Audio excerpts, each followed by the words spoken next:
Welcome back to my series covering the Constitution of the Freedom Founders of the United States of America. This is also known as the Freedom Constitution. In this video, we'll be covering Article 2, Sections 1, 2, and 3. This is the entirety of Article 3, and it's pretty short, so we'll just cover the entire thing in one video. Section 1. The judicial power of the United States shall be vested in one Supreme Court and in such inferior courts as the Congress may from time to time ordain and establish. The judges both of the Supreme and inferior courts shall hold their offices during good behavior and shall at stated times receive for their services a compensation which shall not be diminished during their continuance in office, which shall not exceed 20 years. So just like today, there will be a Supreme Court and Congress may set up any inferior courts, federal courts that they deem necessary throughout the country. However, there is one main difference. Nobody in the judicial branch may serve for a term greater than 20 years. Section 2. The judicial power shall extend to all cases in law and equity arising under this Constitution, the laws of the United States, and treaties made or which shall be made under this authority. And now we have a list of case types to which the judicial branch is to preside over. These are the case types that they're allowed to exercise authority over. To all cases affecting ambassadors, other public ministers, and consuls, to all cases of admiralty and maritime jurisdiction, to controversies to which the United States shall be a party, to controversies between two or more states, between states and citizens of another state, between citizens of different states, between citizens of the same state claiming lands under grants of different states, between a state or a citizen thereof and foreign states, citizens or subjects, between a non-citizen and a state, between a non-citizen and a citizen, between a non-citizen and a business entity, between a citizen and a business entity of a different state, and not commenced or prosecuted against the United States by citizens or subjects of any foreign power or nation. Between citizens of the same state claiming lands under grants of different states, between a state or a citizen thereof and foreign state, citizen or subject, between citizens and a state, between a non-citizen and a citizen, between non-citizens and a business entity, between a citizen and a business entity of a different state, and not commenced or prosecuted against the United States by citizens or subjects of any foreign power or nation. So this is very similar to how it currently works, with the exception of the inclusion of language specific to this Constitution, such as non-citizen, citizen, and business entity. And we can see that the federal courts will preside over any dispute between non-citizens and a business entity, and any citizens and a business entity that resides in a different state.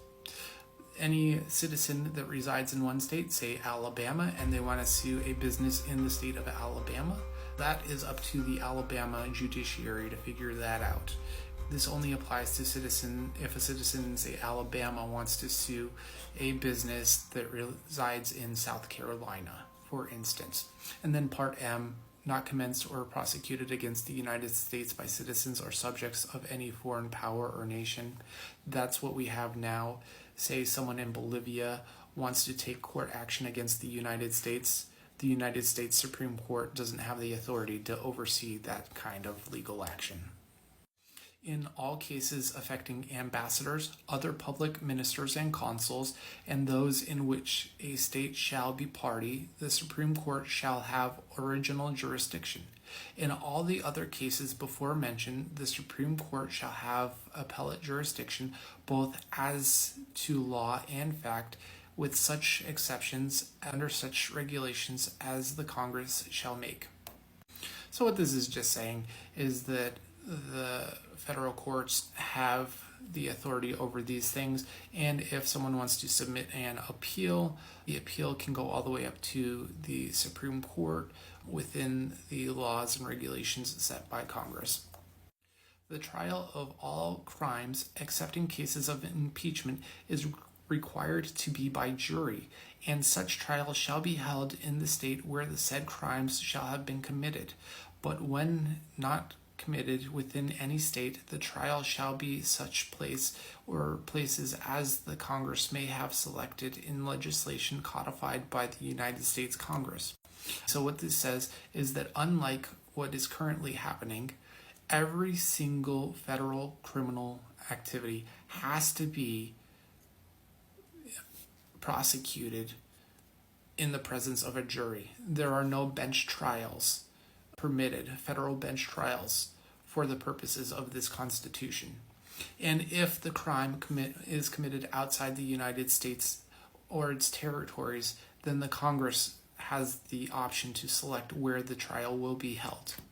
Treason against the United States shall consist only in levying war against the citizens and non-citizens of the United States, placing the welfare of another nation or any other business entity above the welfare of the United States, or in adhering to their enemies, giving them aid and comfort. No person shall be convicted of treason unless on the testimony of 2 witnesses to the same act, or on confession in open court. Congress shall have power to declare the punishment of treason, but no punishment may violate this Constitution. All right, so there's kind of a lot in there.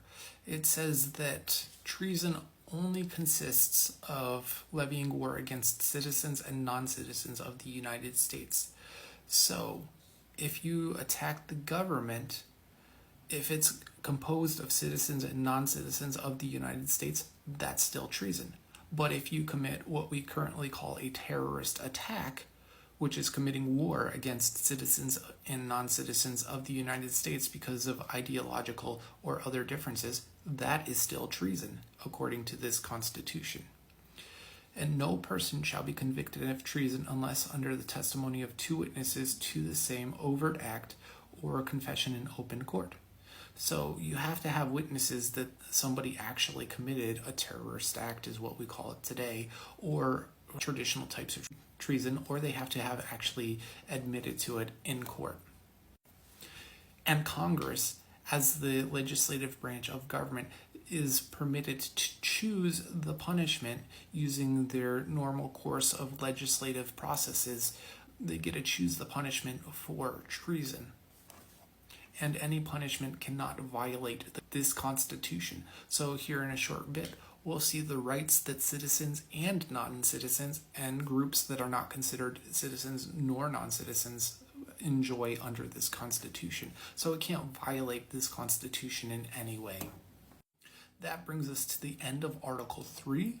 I really hope to see you in Article 4.